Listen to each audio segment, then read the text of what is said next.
Okay, and I'm going to start with Warlords of Erewhon, Skeleton Warrior box. Uh, First things first, the kit is very difficult to put together, unfortunately.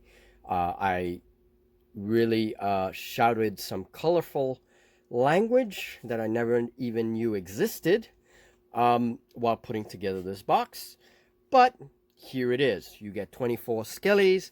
Every skelly has a multiple of parts. So for example, if I can get my camera to focus. All right. Uh, the little feet are separate and they have a tiny little joint there to be connected to the legs and the hip. And then you have to connect the rib cage to the hip and the two arms and the head.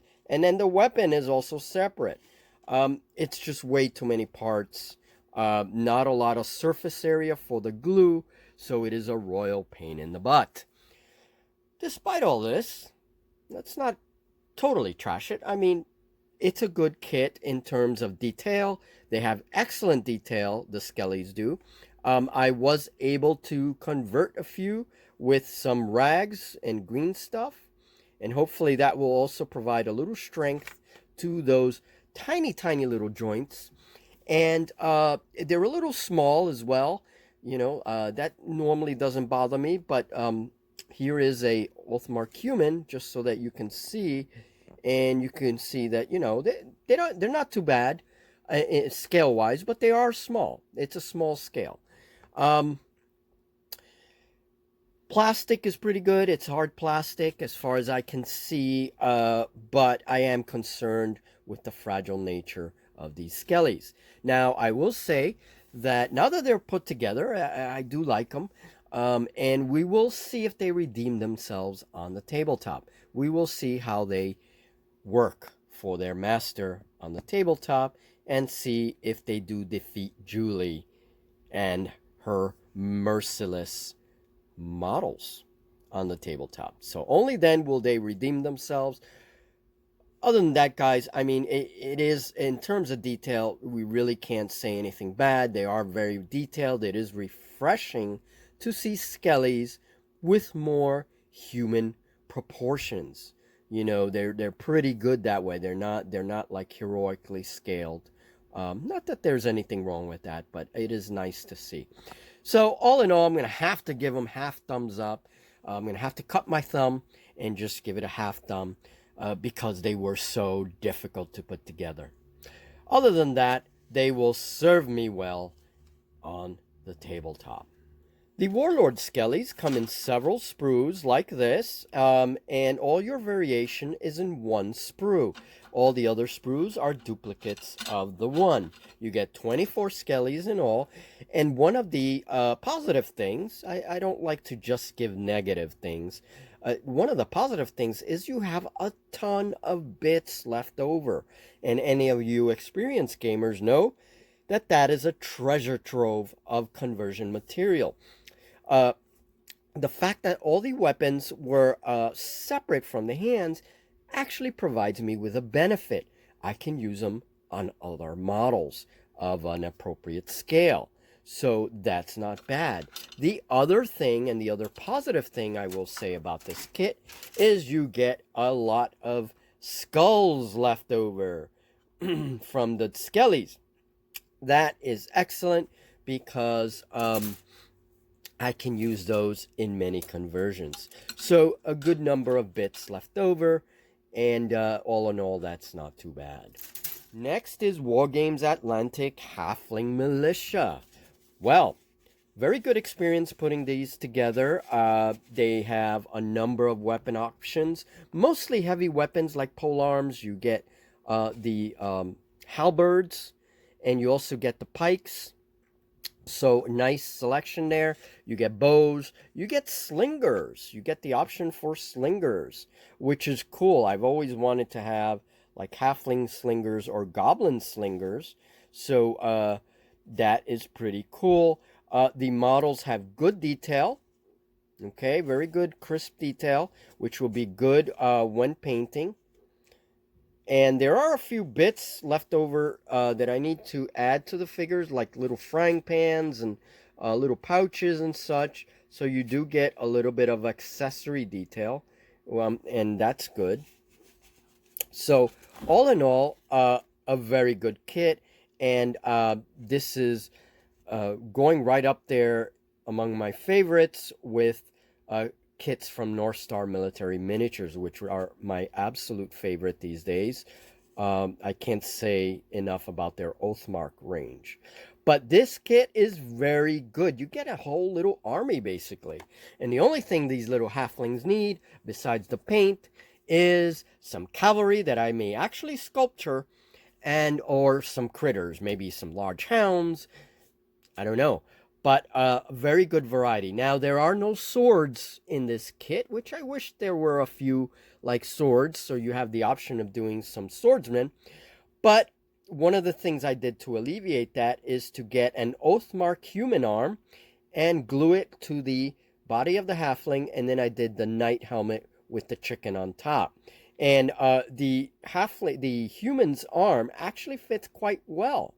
And this is from the Oathmark range. So I thought, well, if I had another halfling kit, I can add the bits that I have left over from the human kit and have some swordsmen, right? So, but that's something you will have to convert yourself. Other than that, this kit gets 2 thumbs up. I really like the way it went together. It saved me some time.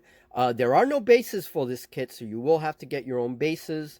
But all in all, you get a lot of models for the price that you'll pay it for. As far as how the models come, they come in these half sprues.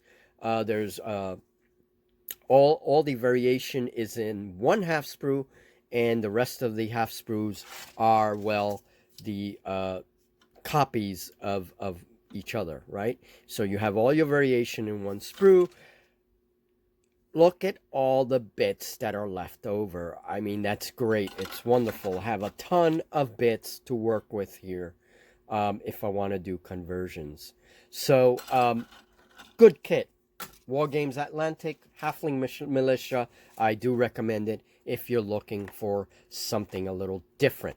Add some giant spiders that I may sculpture, and we have some really cool halflings. Next, on the sci-fi range, I managed to put my Palanite officers from Necromunda. Managed to put them all together. Here they are. So, what is my experience with this kit?